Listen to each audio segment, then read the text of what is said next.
J'ai pas du tout prévu ma petite intro. Mais improvise là. Improvise là, super. Du coup, on est là aujourd'hui chez Kidnap, Your Designer, pour le festival de Figues, qui a changé un petit peu de format, qui est passé en format cyber. Et donc voilà, et on est chez vous, on va parler de plein de choses pour les gens qui nous écoutent sur les internets. C'est le premier épisode d'une série, en tout cas de 2. On sait qu'on en fait 2. Ouais. Et après, peut-être qu'il y en aura plus. Peut-être que vous allez donner envie à d'autres graphistes qui vont suivre. Donc, on fait coucou à Superstructure, du coup. C'est vrai, le deuxième épisode avec Superstructure. Ouais. On va commencer par pour une brève genèse du studio, parce que même si on va beaucoup plus parler peut-être du reste du process, de votre travail et tout, juste voir de base un peu comment le studio a commencé et donc brièvement d'où vous venez, comment, pourquoi. Brièvement. Ouais, vraiment super brièvement. Parce que les gens qui arrivent se disent où est-ce que je suis, les gens de loin ou de pas trop loin, mais qui puissent comprendre où on est déjà ici. Peut-être juste décrire la pièce déjà. Ah, vous êtes dans notre atelier. Donc, parce que votre bureau est quand même pas mal cool. Et... Ouais, on est bien ici, on doit dire. On est dans un 200 mètres carrés, en rez-de-chaussée, un espèce de loft avec des grandes colonnes au milieu. Au milieu trône une serre avec des néons dedans. Et c'est notre studio qu'on partage avec d'autres structures, des architectes, des gens qui font du cinéma et d'autres graphistes. Et aussi, on est un petit peu caché parce qu'on est en arrière-cour, en arrière-rue. Il y a une petite cour toute sympathique, surtout en été. Ouais. Et on est dans le centre de Bruxelles. Et on est au plein centre de Bruxelles, ça, près de super. Sainte-Catherine. Ouais. Et on garde notre endroit secret. Ouais. Voilà. Ah, et vous communiquez pas dessus? Si. Si. Si. Vous regardez sur Internet. Oui, voilà. On est sur Google. Hein, voilà. Oui, tout à fait. Et donc, et le studio alors a commencé. Donc c'est Damien, Caro, d'abord vous deux. Ouais. Vous avez commencé ça. Ouais, j'ai un peu commencé avant, mais Damien m'a vite rejoint maintenant. Plus les années passent, en fait, plus cette petite période que j'ai commencé seule n'a plus beaucoup d'importance. Mais oui, j'ai lancé ça, je pense que c'est 2006, tout début. Ah oui. Et Damien, c'est 2008, un truc comme ça. Oui, donc assez vite. Ouais. Et si je me souviens bien, c'était Rencontre à l'Ergue. Yes. Ok, c'est ça. On était dans la même promotion. D'accord. Donc à l'école de recherche graphique à Bruxelles. Voilà. Et Esther vous a rejoint il y a 3 ans. Ok. À peu près. D'abord, j'ai fait un stage et ça a bien matché, du coup. Super. J'ai continué. Donc là maintenant, fusion à 3, Kidnap Your Designer. Voilà. C'est la team. On va rentrer dans le vif du sujet directement. Votre travail, quand, comment vous pourriez décrire, je sais que c'est une question compliquée, mais qu'est-ce qui fait l'essence de Kidnap? Waouh. Direct. L'essence. On n'est pas ici pour rigoler. On va préparer ce speech-là. Mais dans votre manière d'aborder les choses, parce que connaissant Caro depuis longtemps et puis Damien un peu après aussi. Bon, Esther, je te connais un peu moins, mais je sais que le concept est assez important dans votre démarche, ce genre de choses. Et donc, comment peut-être vous abordez un projet ou on est tout simplement déjà on est très inspiré par les commanditaires, donc les personnes qui viennent nous chercher pour réaliser quelque chose. On va passer pas mal de temps à les écouter déjà, à savoir qui ils sont, qui ils et elles sont, et trouver quelle est leur essence. Ouais. Et en fait, c'est ça qui va beaucoup nous inspirer. Et aussi, pour plein de raisons. Donc déjà puisqu'on va les représenter, notre travail c'est de représenter d'autres personnes. C'est important de connaître qui ils sont et elles sont. Et donc on va partir toujours de ça. Ensuite, ça nous permet d'être très différents d'un travail à l'autre, puisque c'est pas le même commanditaire, et donc on s'inspire à chaque fois des commanditaires. Ouais. C'est différent. Après, il paraît que quand même, on a un style. Alors là, nous, on le voit pas toujours, mais je pense que la typographie, elle est quand même au centre de la pratique toujours. Les choix typographiques qui vont venir des concepts qu'on va mettre en place à partir du commanditaire. Et donc, au fur et à mesure du temps, je pense qu'on peut voir, mais ça, Esther pourra peut-être plus avec son regard extérieur nouveau. La typographie et les trames. Ah, les trames. Ça. Ah bon. Typo, tram.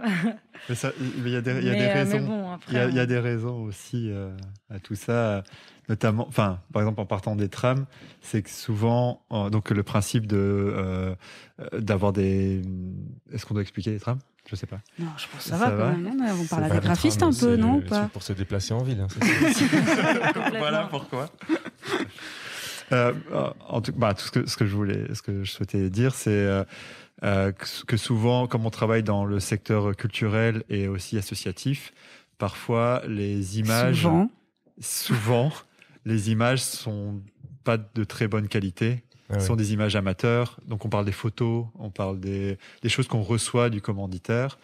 Et ils n'ont pas forcément de l'argent pour payer un ou une photographe, pour aller faire un shooting correct, professionnel, etc. Et donc on se retrouve avec du matériel qu'ils ont en stock, voilà, sur leur disque dur qui traîne. Et c'est une façon un peu de camoufler un peu ça, d'uniformiser et d'uniformiser aussi, et de donner un peu une identité visuelle à travers cette technique-là. Il y a plein d'autres façons de faire. Oui, bien sûr. Mais... Qu'on utilise aussi. Hein, genre pas mettre d'image. Pas mettre d'image. Ah oui, c'est une solution aussi. Ouais. Et d'écrire en grand. Avec de la typographie. Est-ce que vous dessinez vos propres typos aussi, parfois? Des morceaux, ou des adaptations, des choses. On fait rarement des fontes complètes, mais enfin, on a tous les deux étudié la typographie à l'ERG aussi, donc on vient de là. C'est ça la fibre aussi. Après, on a plus basculé vers un graphisme généraliste dans le sens où on fait un peu de tout, donc on n'a pas basculé vers le dessin de caractère pur, mais ça reste dans notre ADN puisque on vient de là. C'est notre formation aussi. Et puis c'est l'amour de la typo, enfin je sais pas, de la passion de la belle lettre. Oui. Voilà. Je pense que tu connais ça aussi, donc bien sûr, voilà. Ok. Et du coup, sur cet amour de la belle lettre, c'est quoi vos méthodes ou l'approche quand vous avez une demande ou un récit d'un commanditaire? Comment est-ce que vous traduisez ça justement dans une recherche typographique, ou quels sont les endroits où vous allez, des choses que vous privilégiez, des types de typos ou des choses comme ça? C'est quoi un peu votre approche de manière plus précise quand vous faites une recherche typographique?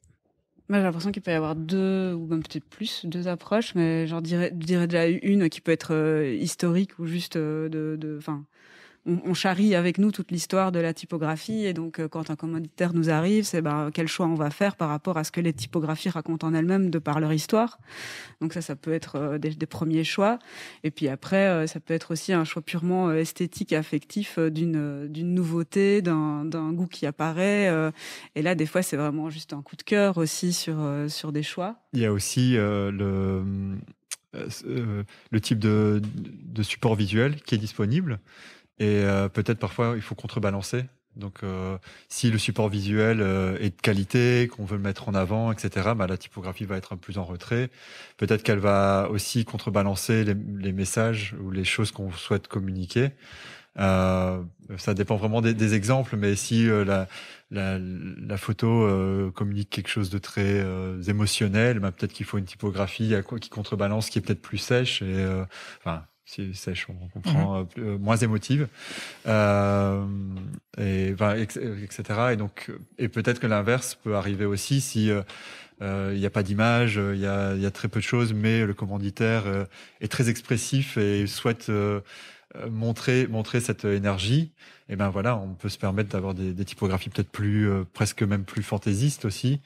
Ça nous arrive même parfois d'aller jouer dans des choses parfois même kitsch, ou de même oser des choix.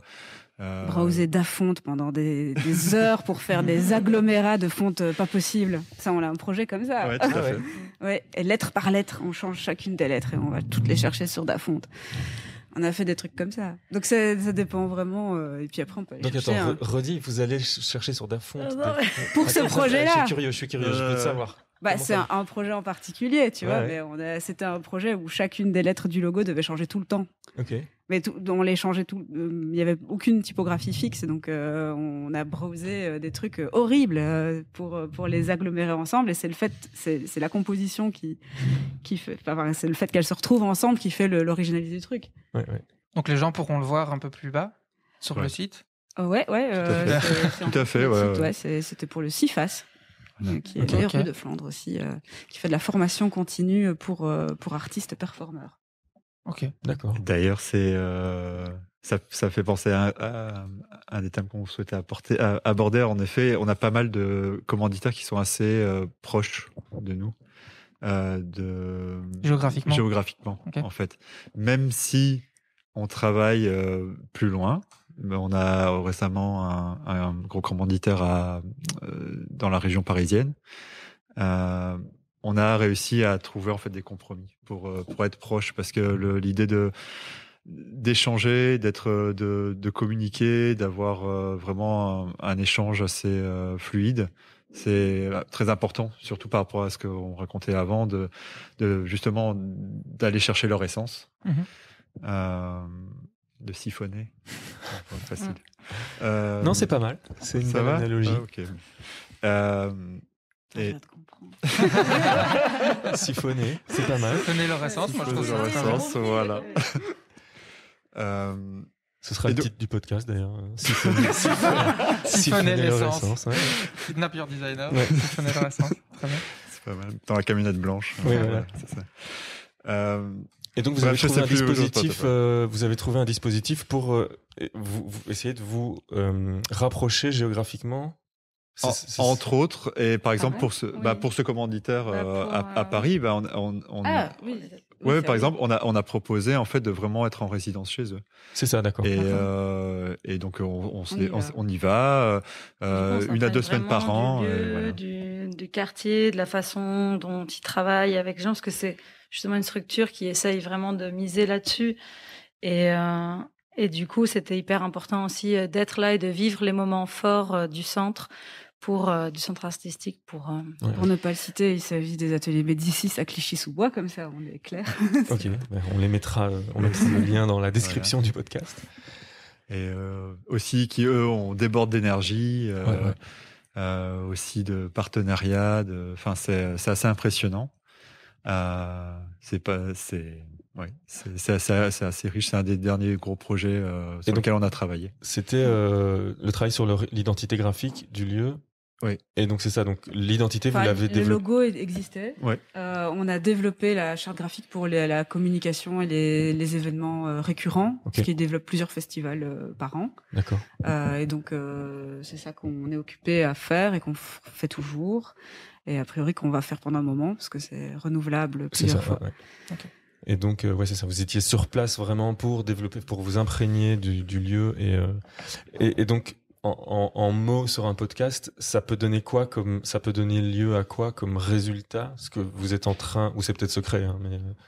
Non, c'est sorti. C'est déjà sorti. Ça donne quoi alors comme type de résultat, le fait d'avoir été sur place et de. Ça donne quoi? On a travaillé sur photo et sur croquis aussi des moments. Et il y a eu beaucoup de conférences. Donc, par exemple, on va aller prendre un extrait d'une conférence et donc en faire une phrase qui pourrait être assez forte pour le lieu, ou après on va redessiner. Donc, finalement, le fait de dessiner les moments-là, les gens du quartier se sentent plus intégrés, on va dire, dans la communication. Ils peuvent se dire ah oui, ça, mais oui, je me rappelle de ce spectacle-là, ou voilà. Donc du coup, ça permet d'avoir cette proximité-là avec le quartier, avec les gens. Et donc on travaille de différentes manières, que ce soit juste à partir de photos du moment, de mots, ou de retravail graphique. Les photos qu'on a prises sur place, c'est pas la même chose que quand tu reçois les photos du commanditaire et que tu vois, on a vécu le moment avec eux, avec ceux qui nous passent commande finalement pour les différents événements. Ils les ont vécus aussi, et ça change tout en fait d'avoir été sur place. On peut repérer les choses qui ont été vraiment intéressantes et moins se tromper, j'ai envie de dire peut-être. Peut-être qu'aussi le fait d'avoir été sur place et les photos que vous prenez, que vous prenez vous-même, donc vous les prenez déjà avec un œil, vous anticipez la manière dont vous allez utiliser le matériel que vous prenez, quoi. Ouais. pas mal, oui, puisqu'on va travailler pas mal les silhouettes et les choses comme ça. Et même aussi, ça crée presque une interaction parce que les personnes sur place nous ont vu prendre des photos aussi. Ouais. Et donc, on essaie, enfin, c'est une façon d'intégrer à la vie du centre culturel.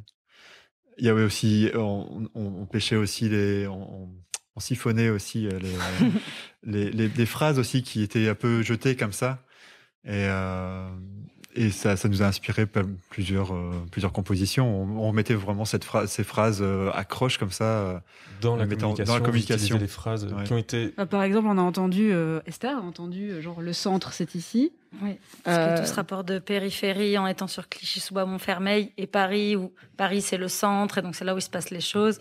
Et en fait, il y a toute une conférence là-dessus en disant que non, enfin le centre il est ici. On arrête d'être en marge, on arrête d'être en périphérie. C'est nous. Et donc voilà, c'était juste simple phrase relevée à l'écoute.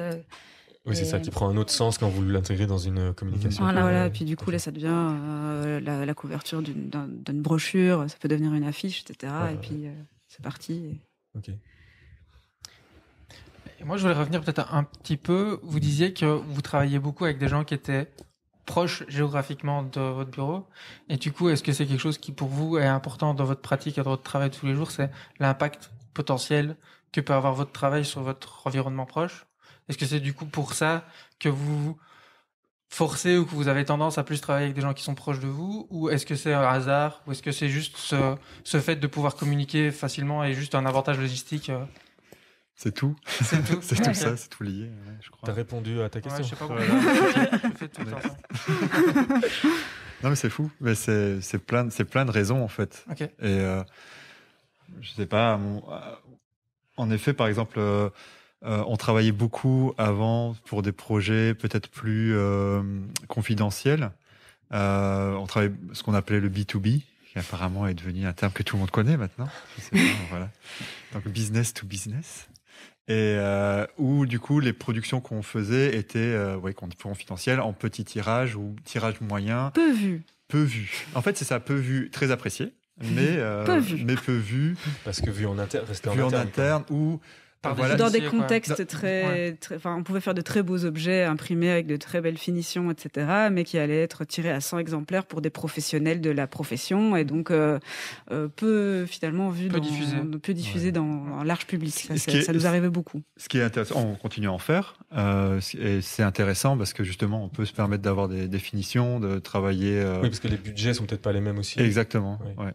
Et c'est intéressant. Et puis, on a quand même senti une petite frustration, etc. Et du coup, on a un peu développé certains aspects peut-être plus publics, et notamment des expositions,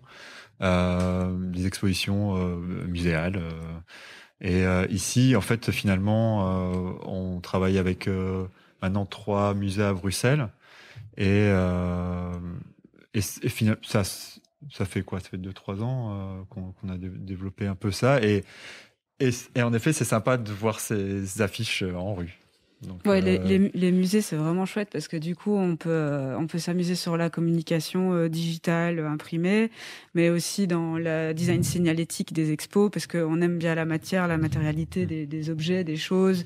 Donc du coup, c'est la lettre en volume. Alors après, donc tout ce qui est aspect typographique de lecture de texte en accès direct dans les expositions et ça, c'est quelque chose qu'on aime bien aussi, jouer avec les matériaux. Donc on s'amuse bien avec les expos. C'est peut-être même, tout est lié en fait, mais c'est peut-être même le fait d'avoir développé la signalétique dans des projets même architecturaux qui, de fil en aiguille, nous ont amené en fait à faire la signalétique dans les musées et du coup faire la communication pour l'expo. Mais c'est vraiment, comme on a déroulé un petit fil. Et quand vous dites signalétique, c'est vraiment signalétique du bâtiment du musée ou aussi scénographie plus précise des expositions? C'est plus des expos. Ok, d'accord. Pour les musées, c'est ça, ouais. Après, on a des projets en cours sur la signalétique de bâtiments musées, pas mal à Charleroi d'ailleurs. On a plusieurs concours remportés avec des architectes sur Charleroi, mais ça prend tellement de temps que c'est pas encore sorti vraiment. Donc, c'est vrai que ça c'est une autre temporalité. Oui, je me souviens avec. Oui. Pardon, mais t'as de l'expérience. Mais en fait, j'allais embrayer, mais je te laisse finir. Non, t'as pas fini. Oui, des temporalités et... C'est pas grave. Parce qu'en fait, je pensais à ça parce que vous le disiez au début, vous partagez vos bureaux avec Label Architecture. Donc je sais pas s'il y a des collaborations directes qui existent. Ça arrivait. Mais donc ma question c'était est-ce que justement par rapport à ce genre de projet architecturaux ou peut-être avec la boîte de cinéma, est-ce que le fait d'être dans cet espace vous permet aussi de créer des émulsions? J'aurais dit des ponts. Des ponts. Des ponts parce que c'est de l'architecture, c'est ça, ouais, d'accord. De créer des ponts ou avec de collaborer. l'essence, on peut faire des émulsions. Oh là là. Une émulsion de super sans-plomb. Ouais, voilà. Pas mal. Donc est-ce que le fait d'être dans cet espace avec d'autres pratiques, enfin d'autres studios qui ont d'autres pratiques, ça vous a amené ou ça vous permet de collaborer sur des choses diverses? Moi, j'ai l'impression que le fait de partager un espace, oui, mais pas spécialement avec les personnes avec lesquelles on partage l'espace. D'accord. C'est-à-dire que le fait d'avoir autour de nous des architectes, des gens qui travaillent dans le cinéma, qui font des séries télé, enfin plein de choses, ça nous, ça nous met dans une disposition stimulante pour faire des collaborations. Mais c'est pas spécialement avec les architectes du studio, enfin de l'espace ici, qu'on a des projets en cours. Ça peut être avec d'autres parce qu'on s'est rencontrés aussi dans d'autres contextes, etc. Enfin, c'est ce que j'aurais envie de répondre, parce que finalement, on n'a pas de projet en cours avec Label pour le moment. C'est plus avec d'autres bureaux d'architecture. Mais c'est stimulant, évidemment, quand même, d'être dans cet espace, bien sûr. Et donc, du coup, j'avais une deuxième question sur... parce que vous avez commencé à parler de musées, ce genre de choses. Ça n'a pas vraiment un rapport, mais est-ce que, par rapport à votre... aux travaux qui sont commandités, l'espèce de rapport qu'il peut y avoir entre les travaux que vous faites pour des clients et vos propres travaux, parce que vous avez une pratique où vous travaillez aussi pour vous faites des choses pour vous, des projets perso que vous développez et auto-initiés, ouais, des projets pour vous. Dans quelle mesure vous arrivez à jongler entre les deux Plus très bien. Pas très bien, c'est ça. Plus très bien. Très bien. Parce que on avait à un moment donné, il y a longtemps maintenant, on s'imposait presque des moments dans l'année pour on fermait le studio, on travaillait à bureau fermé pour nos projets. Et ça fait longtemps qu'on l'a pas fait de faire ça parce qu'on est un peu débordé et c'est difficile à mettre en place. D'accord. C'est trouver l'énergie en plus de tous les projets de mettre ça en place, mais c'est frustrant aussi parce que voilà. Mais oui, c'est pas évident à garder. On fait un peu de souvent c'est des projets de promotion, on va dire. Oui, là, on a un petit bouquin dans les cartons depuis 2 ans. C'est ça que j'allais dire. Je l'avais oublié, celui-là. On a essayé quand même à un moment donné. J'y pense presque tous les jours, vous imaginez pas. Et donc, c'est quoi ce bouquin? Mais si ce podcast, ça peut vous forcer à avancer, moi, je trouve ça bien. Non? On peut ou on veut pas? Après, je veux pas. C'est quoi le projet? C'est un mini bouquin qui explique comment faire des bouquins. Voilà. C'est un petit livre, on voulait faire un petit flipbook, un petit truc, voilà. Mais comment faire des bouquins et comment on fait des bouquins. Ouais. Voilà, comment on a notre vision aussi de faire des bouquins. C'est un petit bouquin qui explique comment on fait les bouquins. Voilà, il sera sorti le 26 avril. Voilà, maintenant on est obligé de le faire, c'est bien. Et donc, comment est-ce que vous faites des bouquins? Pour spoiler le bouquin. C'est pas mal. Alors, du coup, c'est un peu ce qu'on a dit au début, en fait. On écoute le client. Enfin, tu vois, c'est un peu la démarche. On l'a un peu explicité au début, je pense. Mais donc, un bouquin pour vous, vous écoutez. C'est vrai, ça. Comment vous faites un bouquin pour vous? Vous discutez entre vous et vous faites de l'auto-empathie. Ça s'appelle comment ça, du coup? On va partir sur du métal, là. On va partir sur du métal. C'est difficile de faire un bouquin pour soi. Oui, complètement. Mais finalement, ce qu'on a fait, c'est que finalement, on l'a fait pour des éditeurs. Voilà. Oui, mais il n'est pas sorti, tu vois, il n'est pas fait. Voilà. Tu vois, c'est ça le truc, c'est qu'on n'arrive pas à aboutir, en fait. C'est parce qu'il n'y a pas de commanditaire. Il n'y a pas de commanditaire qui fait « Et alors, il sort quand mon bouquin ?» et tout ça, tu vois.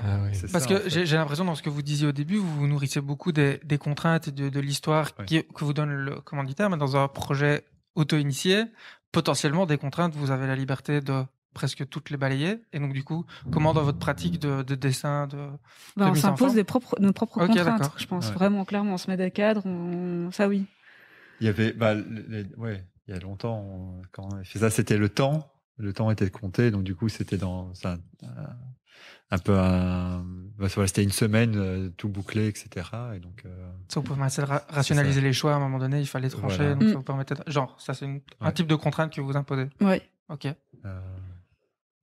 Mais en effet, c'est comme ça qu'on travaille, parce que sinon, les libertés sont trop larges et il y a trop de questions et c'est pas possible. Mais peut-être que c'est bien.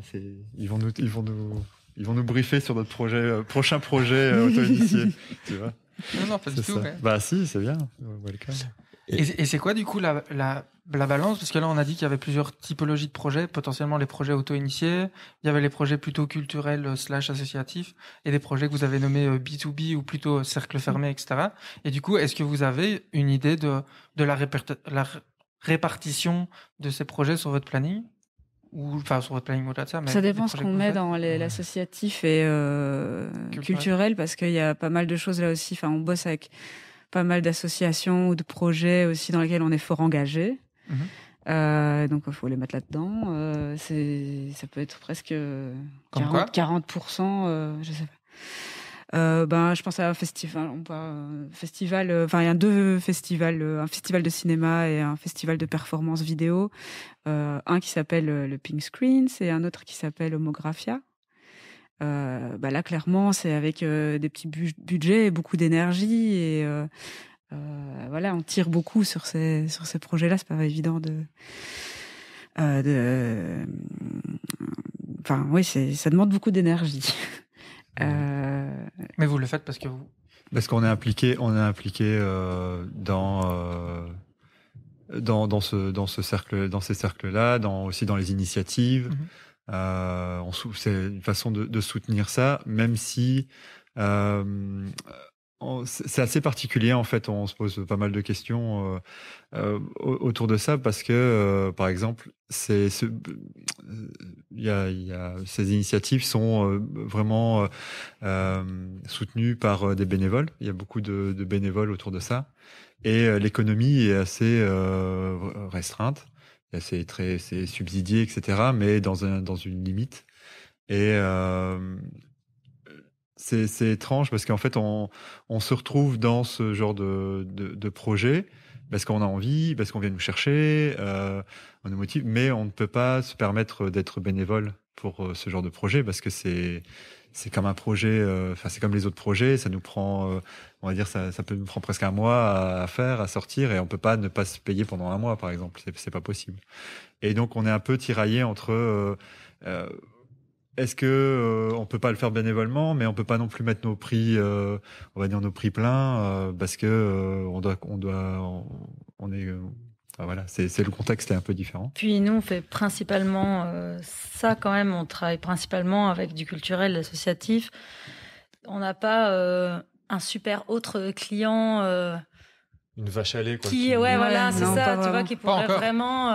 et donc à quel moment, enfin, on pourrait se permettre de réduire à fond les prix, tout ça. Enfin, on vit vraiment de ça. Du coup, à un moment, tu peux pas réduire à fond.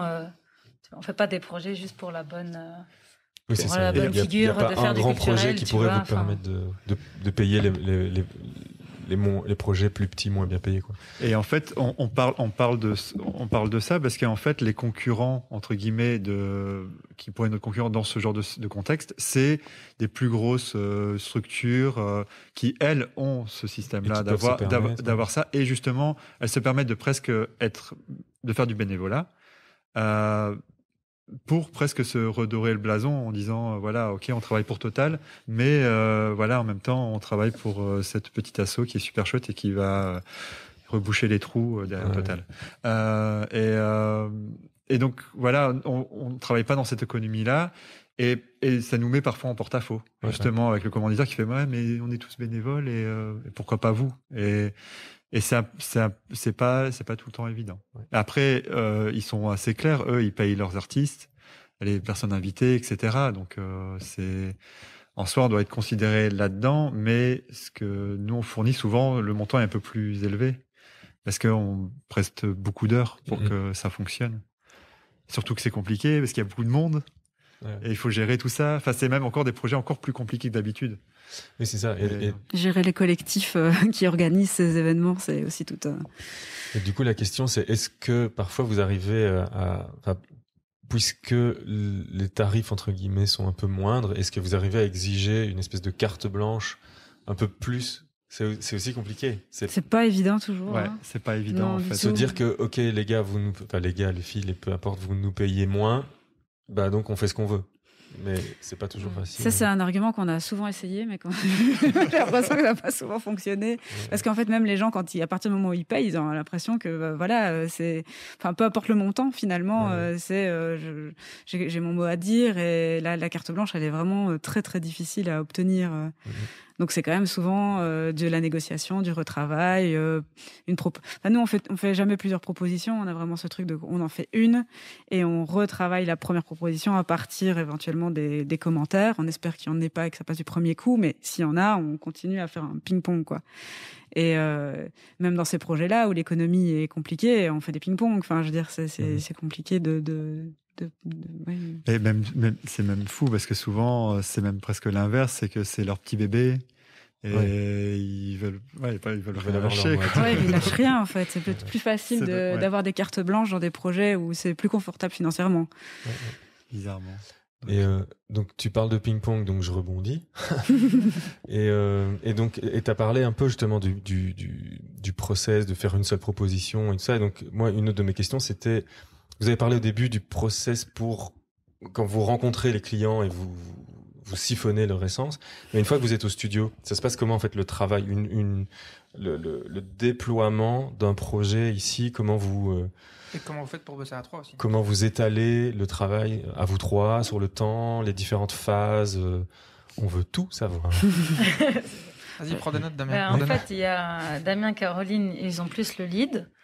Et on fait des binômes, on fonctionne par binôme selon les projets. On choisit, on a aussi souvent un ou une stagiaire qui vient et on choisit un peu. Voilà, donc on est plutôt 4 et on fonctionne par binôme. Et en fonction un peu de qui est occupé ou pas. Quand un nouveau projet arrive, c'est un peu la personne qui est le moins occupée qui va commencer à travailler dessus parce qu'on fait en fonction de nos agendas, de nos plannings aussi. Okay. Et donc, on commence à travailler en binôme et puis à un moment, on fait quand même toujours un point ensemble. Genre pour que les idées soient quand même adhérées et portées par tout le monde. Je trouve que ça reste important. Avant, on allait beaucoup plus dans le détail. Le moindre choix typographique, le moindre espace, la moindre calcul de marge. Combien de fois on n'a pas regardé des marges ensemble pendant des heures? Ça, on n'a pas arrêté de faire. Donc, voilà. Le projet dans sa globalité est porté par tout le studio, avec des leads, comme Esther le disait. C'est des mécanismes qui permettent aussi de prendre des décisions que voilà le ou la lead a le dernier mot, on va dire. Parce que sinon ça fait des discussions à pas finir et qui sont pas forcément constructives. Mais après il y a le choix de la personne qui va faire tel et tel projet en fonction de l'agenda. On essaye aussi quand même de répartir en fonction de qui a fait qui a travaillé sur ce genre de non, c'est pas ça, c'est pas vraiment ce genre de projet, mais c'est plutôt on essaie de répartir les types de tâches pour que ça soit le plus changeant possible. Si quelqu'un d'entre nous a fait beaucoup des choses techniques, etc., c'est bien qu'elle ait un projet plus créatif ou on essaie un peu on essaye comme on peut, on essaye de faire tourner un petit peu ça. Puis un peu comme on le sent aussi. Là dernièrement, on avait une créa qui arrivait, pour une expo pour un musée. J'avais fait un peu la précédente et j'ai dit moi je me le sens pas sur la suivante. Voilà, qui a envie et puis il y a toujours bien quelqu'un qui a envie de faire. Hein. Ouais. Donc c'est même aussi en disant en plus c'était une des demandes du commanditaire que ça ressemble pas. Donc autant que ce soit pas moi. Autant que ce soit quelqu'un d'autre et puis voilà. C'est vrai que pour l'instant, c'est assez bien tombé à chaque fois. Et en moyenne, vous gérez plus ou moins combien de projets de front, comme ça, avec votre équipe de 4? On a dû compter, ouais. Dans le tableau, on pourrait savoir. Ouais. Voilà, il doit y avoir bien une vingtaine Ouais. pour le moment. Dans le tableau. Et il est organisé comment ce tableau? Bah justement. Alors, on a c'est- digitalisé avec le Covid. Attention, c'est le petit moment Covid. Ah ouais.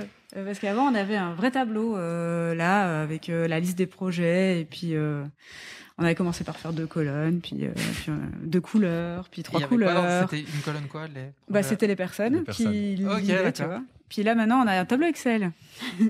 en ligne. Enfin, c'est pas un tableau Excel, c'est un Framacalc. Oh. Ok. Les domaines publics. Pas pareil. C'est pas C'est pareil. pas pareil. C'est mieux. Voilà. Et, C'est moins pire.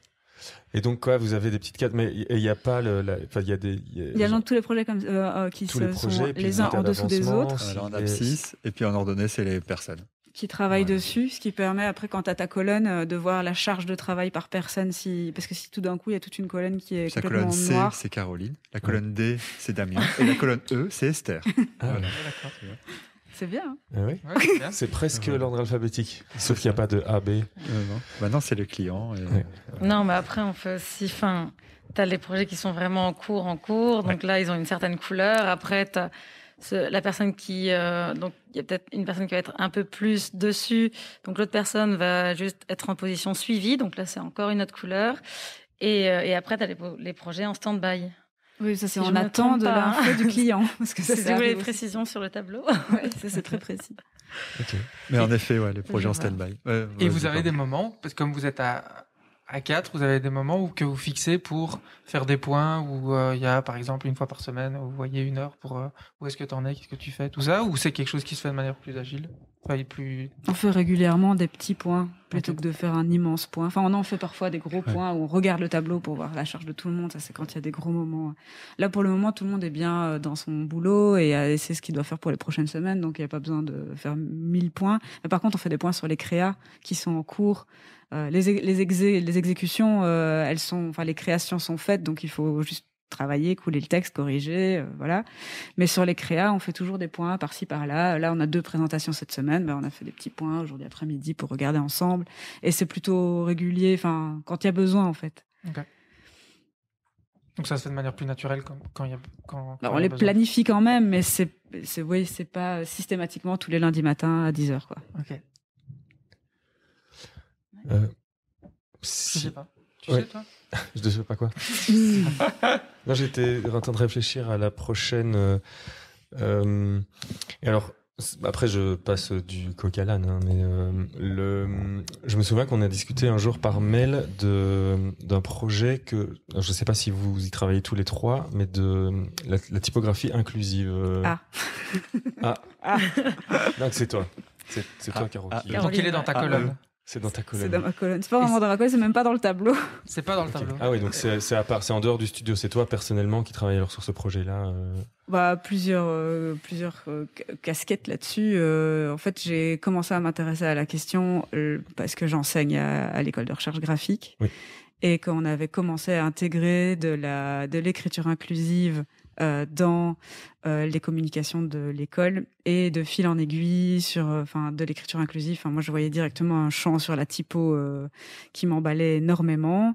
Et en discutant avec l'un et l'autre, de fil en aiguille, on a fini par organiser un workshop conjoint des ateliers de l'ERG et de la Cambre avec Pierre Huguebart, Ludie Loiseau, Laure Giletti et toute une bande et d'autres invités comme Roxane Maillet, Lorraine Furter et d'autres personnes, Tiffaine Casitani et Hélène Mourier, comme ça j'essaie d'oublier personne. Et avec toute cette bande, on a créé, du coup, on a fait un premier workshop et puis c'est devenu une collective qu'on a appelée Bye Bye Binary et qu'on continue à travailler ensemble. On s'envoie des mails. J'ai 30 mails par jour de la collective, c'est assez, parce qu'on est entre 20 et 30 personnes. Ok. Et là, dernièrement, ça a été un peu médiatisé. Et donc, on est pas mal sur plein de projets avec la collective. Et donc, c'est une partie de mon enseignement, j'ai envie de dire, à l'ERG, et une partie de ma pratique personnelle, parce que j'ai un petit projet à l'intérieur de la collective qui s'appelle Yel te dit je t'aime, où je crée un glyphe à chaque fois dans une typo qui existe déjà, pour essayer de disséminer cette idée de créer des glyphes inclusifs, des nouvelles ligatures par ce petit projet-là. Voilà, il y en a d'autres comme Clara Sambo dans la collective qui ont créé des typographies complètes avec tout un set de glyphes comme la Cirrus Cumulus ou la Ding-Dong, la Cirrus Cumulus qui est sur Velvetine. Et donc on a diverses. Il y a des personnes qui sont performeuses et qui font de la lecture de texte. Il y a toutes sortes de profils en fait dans cette collective qui nous permet de faire plein de choses, d'être actifs sur plein de domaines. Donc voilà. Donc oui. Ça, c'était pour le. Et le ce moment genre de typo. réflexion, ce travail personnel que tu as, c'est des choses que tu ramènes parfois Bah oui, dans ton hein. travail ici? Ouais. Ouais. Oui, c'est super intéressant. Enfin, De gré ou de force? Bah, je sais pas, ça imprègne tout seul. Enfin, fatalement, tu parles. Enfin, on est ensemble, donc on se parle. Ce qui nous passionne, ça transpire, donc on se le partage fatalement. Moi, en plus, je peux pas m'empêcher de transpirer, donc ça voilà, ça se vit. Oui, là, on va mettre un caractère, le Basker Vol qu'on a fait avec la collective, on va le mettre dans un bouquin pour Wallonie-Bruxelles Design Mode, donc il va être dedans. Donc oui, il y a des ponts, bien sûr. Ok. Encore des ponts. Encore des ponts. Donc ça, c'était un projet parallèle à toi. Mais alors sinon, Esther et Damien, vous avez des trucs sur le côté que vous ramenez parfois au bureau? Comme ça, c'est un peu particulier, mais c'est je donne aussi cours à Allergue, Ouais. et c'est plutôt des liens. C'est presque même parfois, oui, c'est pas subtil, mais c'est plus diffus. Et donc il y a des choses forcément qu'on a travaillé ici qui vont apparaître dans les cours ou qui vont être partagées, etc. Et puis même l'inverse aussi parfois. Mais là, il y a pas un projet très emblématique qui est ressorti. Ok. Euh, Non, de la tête, Ouais, non, ouais. Esther, non. Esther, c'est non. Moi, Attends, toute ma Esther, vie- elle fait des toute ma vie, super c'est chouettes Kidna. céramiques. Ah bah, super. voilà. Ah. Raconte. Voilà, c'était ça la question. Ah oui, c'était ça la question. non, moi, j'avais besoin quand je travaille pas ici, j'ai besoin de m'évader manuellement plutôt parce que, voilà, 8 heures par jour devant un ordi, même si j'adore le graphisme et c'est super, j'ai besoin d'avoir quelque chose de manuel. Donc, je fais de la céramique, de la couture et voilà. Donc, je ramène pas, mais une autre Ok, pratique. ouais. Mais après, la question, c'est vrai que j'ai dit que tu ramènes au studio, mais non, c'était plutôt des pratiques extérieures où tu arrives à exprimer d'autres choses et à faire d'autres choses, quoi. Donc, effectivement, tu fais de la céramique. Ouais, super. Voilà. Et tu fais ça depuis longtemps? Non, non, j'en suis au C'est tout pour ça que début, tu les ramènes pas ici, en fait. Ouais, clairement, ouais. Peut-être que je pourrais Si, ramener elle- les trucs un peu loupés. tu Si, vois. t'avais dit que t'allais ramener des tasses à café loupées parce qu'on a plein de tasses ébréchées. C'est ça. Ok. Ah, mais. Maureen, qu'est-ce que tu fais là? Tu poses ta question, Maureen. Ouais, salut, Maureen. Bonsoir. Je me demandais du coup si justement avec les glyphes inclusifs dont tu parlais et que tu ramenais ça ici et enfin voilà que ça transpire dans la pratique de manière générale. Là, tu as parlé d'un bouquin pour Wallonie-Bruxelles, mais est-ce que justement c'est des choses que vous proposez aux différents commanditaires et comment est-ce que c'est reçu? Bah là, pour le coup, moi, j'ai vraiment proposé parce que, en fait, j'ai reçu les textes du bouquin, puis j'ai commencé à les lire et puis j'ai vu qu'ils étaient au masculin neutre et j'ai fait ah. Et donc, du coup, je leur ai répondu, j'ai fait c'est normal que le texte il soit au masculin neutre, vous n'avez pas du tout intégré de point médian ni rien, enfin, il y avait rien. Et du coup, super réception en disant bah oui, non, c'est vrai qu'il faut qu'on s'y mette à ça, genre tu fais bien de nous le dire. Et du coup, comme c'était pas encore fait, je me suis dit bah je peux vous proposer un truc. J'ai un truc mieux que le point médian, si vous voulez, je vous montre. Et ça a été hyper bien reçu. Après, moi, j'essaie aussi de mettre ça un peu partout. On l'a aussi fait pour l'exposition Masculinities qui a eu lieu au musée de la mode et de la dentelle. On a fait la communication de l'expo de façon assez classique, la scéno, etc. Et le fait qu'il questionne les masculinités dans l'expo, moi, ça m'a tout de suite questionné sur aussi les textes, etc. Et il y avait l'envie d'habiller graphiquement avec des fresques, avec de la typo inclusive, certains espaces. Et finalement, ça s'est pas retrouvé derrière les pièces de collection, mais à la sortie de l'exposition sur un long mur, j'ai proposé l'invitation à la collective Bye Bye Binary d'intervenir sur ce mur et de créer une fresque typographique donc ça clôture l'expo. C'est une pièce artistique en soi et puis du coup les commanditaires ils étaient super heureux d'avoir une pièce en plus dans l'expo et voilà. Super chouette expo, allez voir. Elle est toujours, elle sera toujours quand on diffusera le podcast puisqu'elle est visible jusque juin. Ouais. C'est ça, hein, Okay. juin. Super, lien dans la description. Lien dans la description, on y Yes. Deuxième question du public. va. Deuxième question du public. Mais là, ça recoupe avec un truc dit au tout début, parce que donc moi, je connais rien à comment on travaille dans un studio de graphisme et de design. Et en fait, ce que vous expliquiez, notamment avec le centre culturel et tout, que vous allez sur place et que vous captez des choses. Et en fait, j'arrive pas à comprendre, mais c'est peut-être une question trop générale. Quelle est la différence entre justement du travail visuel et du travail de contenu? Allez hop. Voilà, Mais bonne soirée. mais c'est super intéressant. Et en effet, peut-être que c'est peut-être ça la différence, c'est qu'on propose justement un contenu visuel.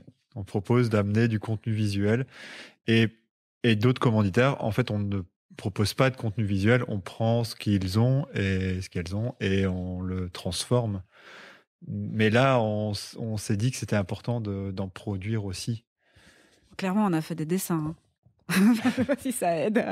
Oui. Entre le fait de recevoir une photo ou de redessiner ce qui se passe sur la photo, avec un traitement graphique, c'est là que pour moi se situe la différence. Mais après, on peut aussi faire des photos, mais on n'est pas photographe. On est très piètre photographe. On n'a pas de pratique photographique. On aime bien collaborer avec Moi, des un petit peu, photographes. j'aime bien Oui, faire c'est des vrai. photos. C'est vrai. Voilà. Mais t'amènes pas assez au studio. Non, je n'aime pas assez au studio. Ah, mais voilà, c'est Ah un peu ouais c'est ta céramique à toi. Ouais, c'est ça. Et après, on aime travailler quand même avec des photographes qui sont chouettes. Enfin, on a travaillé avec Laetitia Bica sur une campagne qui s'appelait Chair de Color, où là, c'était super, super chouette. J'ai dévié de la question. Ah oui, les contenus. Mais parce que, par exemple, donc, comme tu disais, toi, t'as entendu une phrase. En fait, c'est pas juste ce que une personne qui sera en charge de la com vous file tout le contenu. Vous-même, vous allez glaner et vous proposer des On choses. prélève, en fait. On fait des prélèvements. Ouais. Ok. C'était pas une question facile. Hein. Mais non, mais en plus, il y a certains, on travaille pas tout le temps comme ça, mais on peut aussi travailler avec des illustrateurs et illustratrices aussi, qui du coup, là, il y a vraiment un contenu visuel qui apparaît. C'est pareil que pour des photographes, en fait. Mais ça dépend, en fait. Et ça c'est souvent lié, en fait, aussi au budget qui est disponible. C'est si on peut faire des collaborations ou pas, si on peut se permettre d'inviter quelqu'un, ou justement, si voilà, le budget est un peu limité, on doit faire avec ce qu'on a. Du coup, on écrit en grand. Voilà. Et du coup, budget et toute la partie économique, c'est quelque chose que vous analysez au début dans votre siphonnage d'essence. Bien sûr. Ouais. Et donc vous intégrez Ouais. par rapport à ça fait partie des contraintes. Si, ouais. Même par rapport à la production aussi, si on peut, qu'est-ce qu'on peut imprimer, et dans quel type de budget, etc. C'est très influencé par ça. Mhm. Voilà, avec le Covid facile, tout est en ligne. J'ai fait l'impression, c'est Ouais. super. Réglé. Et donc toute la partie plutôt donc création, conception, donc ce que vous êtes allé faire à Paris pour dans le lieu même, quand vous faites ça ici ou peu importe, comment vous estimez le temps que vous allez passer pour je sais que ça change d'un projet à l'autre, mais dans quelle mesure vous vous dites à un moment là voilà, il faut que maintenant on sorte l'idée et que par rapport au C'est la date de la présa. l'espèce de confort que vous gardez pour pouvoir malaxer l'idée le plus possible, pour être sûr vu que en plus vous faites qu'une seule proposition, d'être sûr que ce soit la bonne et qu'elle soit vraiment comme vous voulez la fournir. Est-ce que Mais c'est vraiment la date de la présentation, c'est Ouais. vrai. En fait, c'est une deadline que on se la met à la base, quoi, avec le commanditaire. En général, quand on reçoit le briefing, genre 3 semaines après, on fixe une date et il faut qu'on soit prêt 3 semaines après. Donc après, si c'est vraiment la galère ou quoi, on demande à postposer si ça ne va pas. Mais comme la date est fixée, voilà. Et puis toutes les dates s'enchaînent, donc on a un planning de dates qui arrive. Tiens, ça c'est peut-être intéressant par rapport à certains commanditaires qui sont dans l'événementiel. C'est parfois ça peut amener du stress parce qu'il y a une date fixe et ça va devenir public et on peut pas y déroger. Mais en même temps, c'est intéressant aussi parce que ça oblige aussi le commanditaire à finir les projets. Et que parfois, en fait, on dit souvent, c'est une phrase qu'on dit souvent, c'est on va à votre rythme. Et en fait, on va au rythme du commanditaire. Et parce que souvent, quand ils font appel à nous, à notre studio, ils se rendent compte qu'en fait, ils doivent faire un travail sur eux et elles-mêmes, quoi. Et c'est assez introspectif en fait parfois quand on fait une identité graphique et des choses comme ça. C'est beaucoup de questions. C'est qui sommes-nous, où allons-nous, etc. Et en fait, on est un peu là pour les guider, pour les cadrer, etc. Et il y a aussi tout ce travail. Tu parlais de contenu tout à l'heure, de texte, de rédaction que nous on gère pas et qu'on ne produit pas. On peut proposer des gens, etc. ou orienter, mais c'est pas quelque chose qu'on souhaite réaliser. Et là, ça demande du travail en fait et de l'organisation. Pareil pour les sites web aussi. Ça, c'est de la psychanalyse, ce truc. Enfin, c'est genre, comment on doit organiser tel et tel contenu, dans quelle page, dans quelle sous-page, c'est dans quel domaine. Enfin, et en fait, c'est souvent quand ces questions arrivent que on peut laisser ces questions chez le commanditaire et puis on fait, bon, on revient à votre rythme. Et ça arrive souvent. Et Damien, en parlant de confort, vous avez dit que vous avez une vingtaine de projets de front. Et vous, c'est quoi votre rythme de croisière ou de confort un peu parfait ou c'était comme... C'est jamais parfait. C'est jamais parfait. Mais justement, si le c'est monde toujours était trop idéal... peu ou trop. Enfin, je sais pas, c'est rare quoi, ça soit un rythme agréable en fait. Genre là, c'est trop.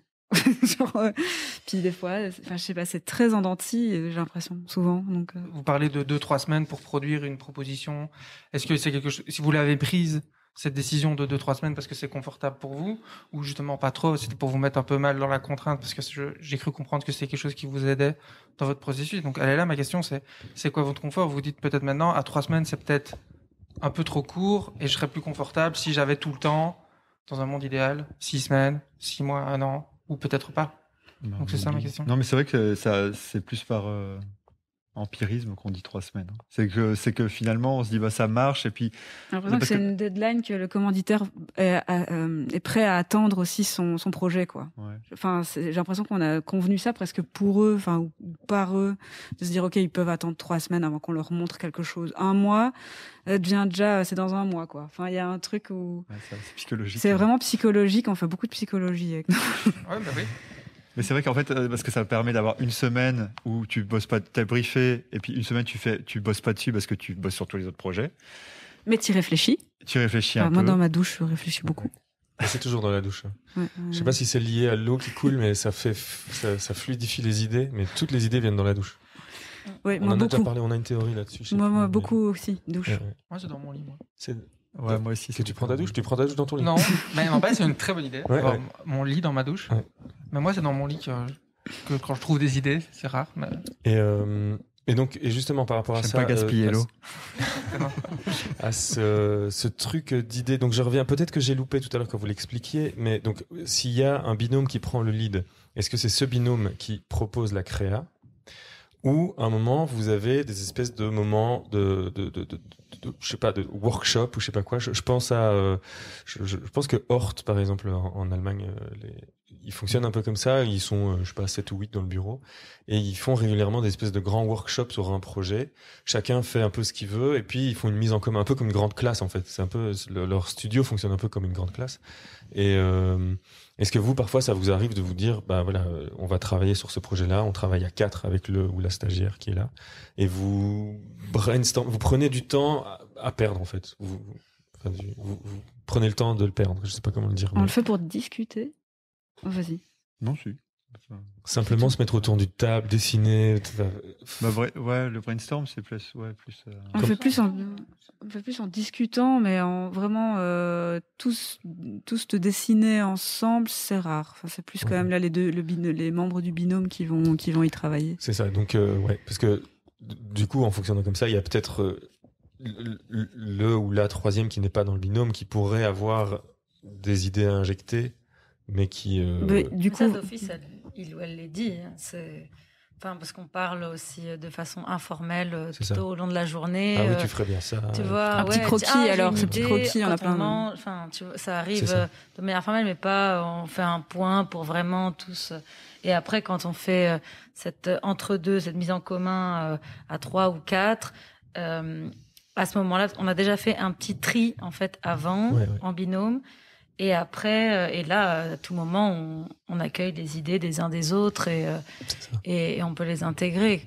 Mais c'est pas une pratique qui est beaucoup vue aussi dans les agences plus de com ou de pub où ils sont nombreux et puis tout d'un coup ils ont un concours et puis ils se mettent là et puis ils font pendant 1 heure 1000 logos, ils prennent les 3 meilleurs, ils le soumettent. Alors il y a effectivement cette image-là plus de boîtes de pub où ils sont tous à fond. Mais moi j'avais plus le côté bonhomie, classe, tu vois, genre masterclass avec Hort et puis Baze aussi, ils font des trucs comme ça. Ils ont une espèce de planning sur la journée, sur la semaine, où je sais plus si c'est le lundi, toute la matinée, ils font que être ensemble et discuter des projets de chacun et tout ça. Mais bon, après, c'est un autre type de boîte, effectivement. Mais c'est ce côté, émulsion, de nouveau, ça fait 2 fois que émulation. Émulation. De tous les cerveaux qui se mélangent dans un seul même moment, quoi. Mais après que nous on est 3, ça se fait aussi. Mais oui, c'est on n'a juste pas besoin de dire un jour ou 1 heure. On le fait. Oui, c'est tout le temps. On le fait comme ça, c'est tout le temps quand vous mangez, quand vous parlez, quand vous. C'est vrai que ça se fait sur des moments plus informels. Ça pourrait être un peu plus officiel où on prend un peu plus de temps, mais en effet, on fait pas mal de ces moments de brainstorm, etc. Ouais. Ça existe, quoi. Et du coup, dans ces binômes, comment vous faites de manière hyper pratique, pour dessiner à 2 ? Est-ce que vous dessinez à 2 ou est-ce que vous dessinez chacun de votre côté Ça arrive de faire de la créa en parallèle. Il y a 2 techniques. Hein. Ouais, il y a la technique où on se voit pas, on fait des choses chacun de notre côté sans regarder. Okay. Et puis on met en commun. Et puis il y a aussi la technique où il y en a qui a du temps. Et il y en a un qui a commencé et l'autre reprend. Et retrouve, ouais. Le cadavreski.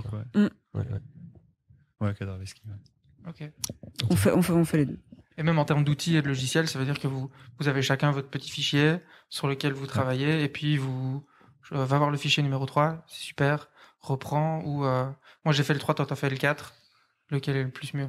Genre c'est ça l'idée. Vous avez pas je sais qu'il y a des studios qui font ça, qui travaillent en même temps sur les mêmes logiciels et sur les mêmes fichiers et qui se battent, mais qui. Nous, on a nos petits fichiers perso avec nos initiales sur nos fichiers. Comme ça, on peut toujours retrouver qui a fait quoi, ce qui permet de revenir en arrière si on a besoin de retrouver. Il y a 6 mois, qui avait travaillé là-dessus, l'initiale est dans le fichier, donc on peut toujours retrouver qui avait bossé dessus. Et donc, on va plutôt se dire, va voir mon fichier, voilà. Okay. Et sinon, on duplique le fichier de l'autre. Si on a envie de faire le cadavreski un peu, et on le prend dans notre dossier, et on travaille dessus. Sinon, ça fait des conflits de fichiers aussi. Ouais, tout à fait. On devient très technique, hein.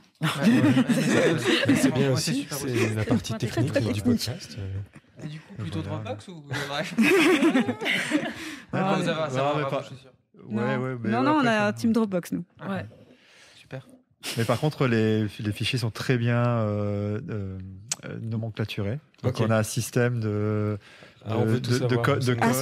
Ah ouais, non, mais vite fait, je le fais. Excitant, ça. Mais non, mais en fait, nous, on aime bien les tableaux et les systèmes de nomenclature.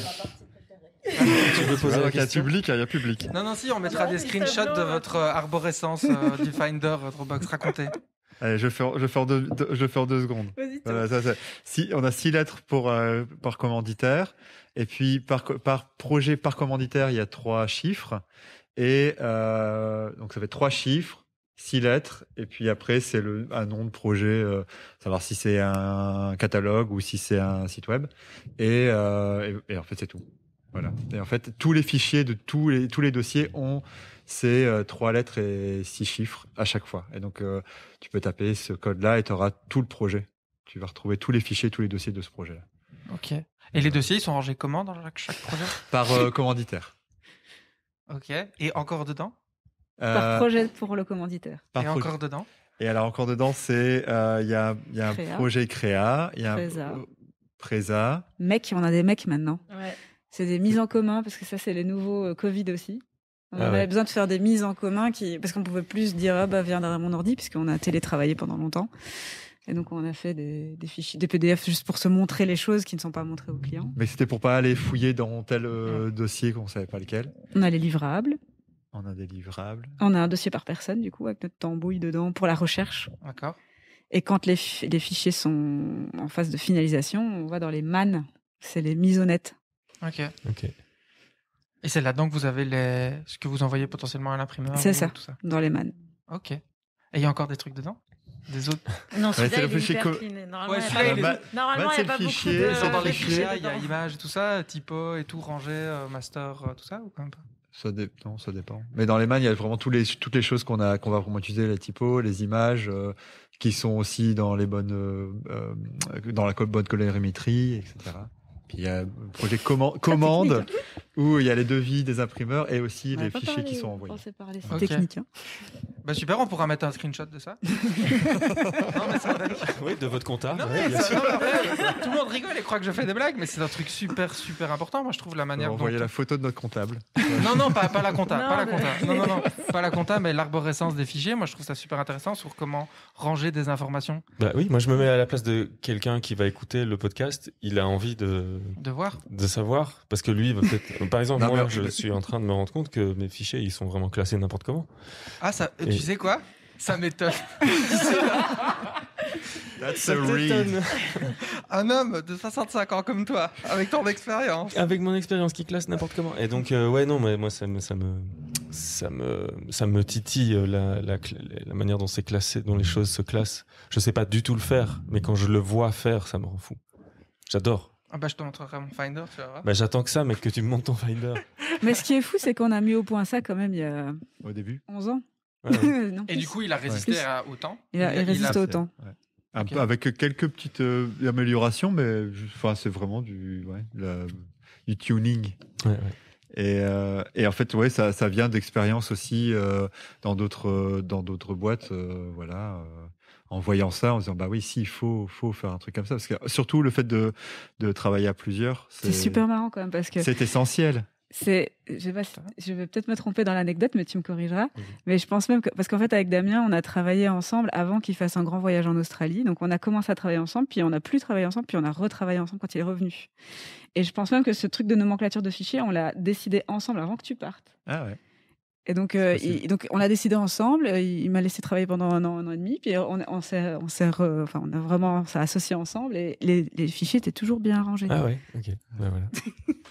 Ouais, si, c'est vrai. Je L'Australie confirme. n'a pas eu raison de votre nomenclature. Non. Ouais. Tout à fait. Ben, voilà. Est-ce Bah, que... on arrive doucement au bout. Ouais. Il y a des choses, enfin, c'est ce que tu allais demander peut-être. Est-ce Ouais. qu'il y a des choses dont on n'a pas parlé que vous auriez aimé qu'on aborde? On s'est connus aussi beaucoup à travers WAGD. Et donc, je me demandais si ça allait pas venir dans la conversation. Mais ça a toujours une vie dans le sens où il y a toujours un groupe Facebook et il y a un site qui existe vers lequel on renvoie encore régulièrement les commanditaires qui font des appels d'offres mal ficelés avec des propositions graphiques non rémunérées, etc. Donc ça nous arrive quand même de l'utiliser très régulièrement. Il est dans des signatures mail.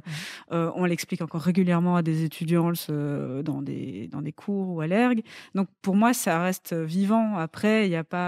J'ai l'impression qu'on a fait ce qu'on devait faire avec ce projet, que c'est là, ça existe. Et après, il faut souvent répéter les mêmes choses. C'est de la pédagogie, donc on est content d'avoir cet outil. Mais en effet, on avait décidé à l'époque avec le collectif de pas faire les vengeurs masqués, de pas avoir de l'actualité par rapport à ça en dénonçant des concours mal ficelés, etc. Donc c'est une logique qui est pas tellement d'actualité finalement, puisqu'il y a pas, on n'est pas là pour. C'est pas balance ton commanditaire. Voilà, Non, c'est pas plus dans ça. la bienveillance. J'ai Voilà. le souvenir c'était avec le théâtre des Tanneurs. Je pense qu'il y avait, vous aviez eu vous les avez été mis en contact, vous avez été pris contact avec eux pour un peu leur expliquer qu'il y avait peut-être moyen de reformuler les choses pour que ce soit un peu plus fair pour tout le monde. Donc, WACD, en tout cas, c'est plus un truc bienveillant que, comme tu dis, revendicateur ou un petit peu quand même. Moi, je trouve que c'est du lobbying aussi de terrain qu'on a fait parfois aussi de façon pas visible. Donc, il n'y a pas d'actualité sur le groupe Facebook ou sur le site, mais on y travaille dès qu'on peut à changer les mentalités des commanditaires et ça a porté ses fruits plus d'une fois. Les tanneurs sont un exemple, mais on en a eu d'autres. Donc, en fait, c'est assez pratique juste de renvoyer le site et puis il est très lisible et c'est très facile de rentrer. Donc en fait, ça encourage d'autres initiatives comme ça, en fait presque de ce qu'on peut dire d'éducation ou on pourrait presque dire ça. Mais tu voulais pas parler musique et tout ça, toi ? Moi, je voulais non. Ah si, tu nous avais avais dit qu'on parlerait d'autre chose que de graphisme. Ah si, on peut. On est tellement passionnés. Non, c'est focus quoi. Non, mais du coup là, on fait peut-être un petit merge Fig / Amour Chips, tout ça, mais on aime bien demander des recos aux gens. Donc des recommandations de trucs sans que les vous avoir aimez préparés, bien. c'est chaud. Et peut-être que c'est ça qu'on peut faire. Et donc reco tout support œuvre culturelle, jeux vidéo. Votre bouquin préféré. Même une balade dans les fans. Tout à fait, recommandation. Bah moi, en ce moment, je suis hyper fan de Charlotte Adigéry en musique. C'est une gantoise qui est... Enfin, elle est née en France, mais je crois qu'elle a passé... elle a grandi à Gand et elle chante en anglais et français. Et c'est incroyable, je trouve que ça transporte et t'as envie de faire la fête. Et elle est sur le label de Soulwax, sur Dewey, non ? Je pense qu'elle a bossé avec Soulwax, avec les frères de Wall. Elle doit, à mon avis, avoir sorti son album sur leur label. Effectivement. Trop bien. Donc, je l'ai vu en concert, c'était juste avant le Covid, puisque c'était à l'Eurosonic en 2020, je pense. Et c'était en 2019 ? C'était peut-être en 2019. En tout cas, je l'ai vu, c'est tellement loin à l'époque où il y avait des concerts. Et donc, et c'était rempli, j'étais dans le fond, coincé contre le mur. Et tout Groningen était là, quoi. C'était fou. Okay. Ouais. Moi, je l'ai vu au Pukkelpop l'année où t'as joué. C'est loin, ça. Ouais. 2016. Exact. Ouais, ça veut dire que je suis en retard dans mes références musicales. mais je crois qu'elle a pris du temps. Non, mais je crois qu'elle a pris du temps pour construire son truc. Je pense que elle l'a fait de manière super structurée. Elle s'est dit, je vais là, je vais un peu là. Elle était super bien accompagnée et je crois qu'elle monte en puissance et je pense que c'est un peu un parcours exponentiel, je pense. Donc voilà. 2015, donc je crois même. Bon, bref. Je suis tellement vieux. Moi, je vais faire une petite reco vidéo, diffusion d'un spectacle en ligne, puisque il n'aura pas lieu en IRL. C'est un spectacle qu'on a vu et pour lequel on a travaillé. Donc, je fais d'une pierre deux coups. Donc, c'est le spectacle Toumaï qu'on a vu, qui a été réalisé par la compagnie de danse Thor. On vient de refaire l'identité graphique du studio Thor et on a eu, je sais pas si on peut dire ça en fait, parce qu'on a eu la chance d'aller les voir en répétition parce qu'on faisait partie de l'équipe, donc on a vu un spectacle alors que c'est super privilégié. Mais vous aviez vos masques, on avait nos masques. Sur vos mains, oui, c'était FFP2. On était séparés, c'était hyper bien organisé et on n'était que 20 dans la salle, l'équipe des collaborateurs. Oui, mais ça faisait du bien de voir un spectacle en vrai. Et là, ils l'ont transformé en vidéo et ils vont le diffuser bientôt en film sur les réseaux. Et donc, je pense que quand le podcast sortira, ce sera en ligne. Ok, on mettra le Toumaï de la compagnie Thor. Super. Et moi, c'est pas forcément de l'actu, mais je suis en train de finir et je l'ai presque fini. Il me reste plus qu'un chapitre de Un appartement sur Uranus de Paul B. Preciado. Tout à fait. Qui me retourne, complètement. Il est dans ma liste aussi. Je suis complètement abasourdi et c'est bon bref. Et moi qui sais pas ce que c'est, petit pitch. Paul Preciado qui est philosophe et qui a du coup écrit, c'était dans l'IB, les chroniques chaque semaine et c'est un recueil de toutes ces chroniques et qui couvre une partie assez intéressante parce que c'est tout le moment où il a été du coup curateur de la Documenta à Athènes et en même temps que faire sa transition. Donc du coup c'est une période de vie Transition vers homme trans. voilà et en plus la séparation avec des pentes, donc ça couvre plein d'intersections super chouettes. Ok. Ouais. C'est super. Mais oui. Trop bien. Voilà. Donc du coup, checklist, on est bon? On est bon dans la Ouais. liste, on a tout dit. Sûr? Ouais, c'est bien. Ouais. C'est super. Merci beaucoup. Merci Esther, merci Caro, merci Damien. Merci merci d'avoir écouté le premier épisode du podcast du FIG, qui n'a pas encore de nom. Non, Peut-être qu'on va en trouver un d'ici là. Ou ça va s'appeler le podcast du FIG. on sait pas. On sait Mais pas. en tout cas, on sait que c'est Pont et une- essence. Exact. Non, mais on sait que c'est l'expérience d'un format qui peut-être va être pérennisé plus tard au sein de FIG ou peut-être pas, on sait pas. On essaie de rebondir Raisin. avec tout ce qui se passe. Et Ah, voilà. on vous l'a déjà fait ou pas? Oh là là. De faire quoi? Raisin. Voilà. Oui, si, figure-toi. On l'a pas fait. Figure-toi. Non, J'aime non. bien ma figure-toi. Figure-toi. Ah oui, FIG, Figure-toi, raisin. c'est que, Mi-raisin, on On va a trouver. failli. En fait, on l'a un peu fait. On voulait faire le festival pour enfants. Non, c'était le FIG, ouais, mais FIG UE. Mais oui, figue comme une Une figue. figue, ouais. Festival international de graphisme uniquement pour Raisin les enfants. pour les enfants. Oh, c'est mignon. Figue. Ouais. Et voilà. Peut-être que ça arrivera un jour aussi. on sait En pas. tout cas, c'est dans les cartons. Pareil, c'est comme votre bouquin. Nous, dans les cartons, on a le festival pour les enfants. Et peut-être ça se fera. Bah, si Quand on pourra votre encore toucher Fitbook les enfants. sort Non, avant le 25 avril, eh ben on fera le... La pression. C'est bien ça, non? c'est bien, c'est super. Et de l'autre côté, il y a Lorraine, Pierre et Jérémy qui font mais qu'est-ce qu'ils sont en train de faire? Qu'est-ce qu'il raconte? Mais en Ah, plus, on bon. coupera. Moi. On verra. Mais en tout cas, merci beaucoup. Et Merci à à très vous. bientôt. Oui. Trop cool. Cool. Cool. Cool. Cool.